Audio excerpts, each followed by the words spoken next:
I'm a resident, a young doctor, a resident from Modena. I participated to the EAC summer school this year and I quite enjoyed it, and that's almost why, because I'm here too. I'm presenting a kind of photography of our center about pregnancies in women living with HIV in our center from 2002 to 2024, so it's like 20 years photography. I kind of like the low-level viremia news and also the new guidelines about pregnancy and breastfeeding. My field of expertise is especially in comorbidities in HIV.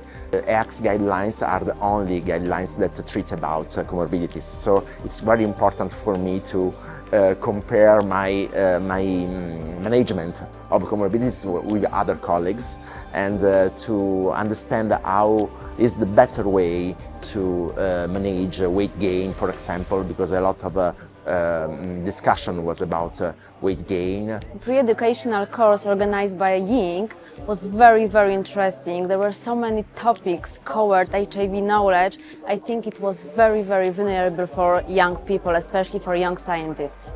Actually, I'm just a second-year resident in Portugal, so I'm still taking baby steps into learning a lot about HIV. So yeah, it's my first time ever attending the EACS conference. I expected to learn a lot, but I am learning a lot more than what I expected initially. The highlights were definitely the announcement of the guideline changes that happened yesterday. A lot of the predictions that me and my fellow resident colleagues had actually ended up happening, which is positive for us.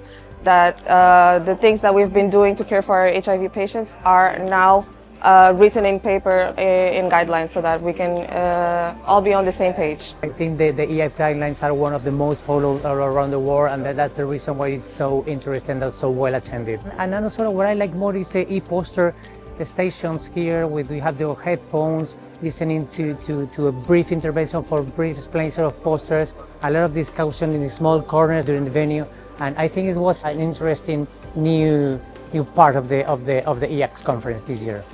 We can find here so many posters from so many countries, the diversity of the knowledge from so many places in Europe, in the world. It's very exciting to be here.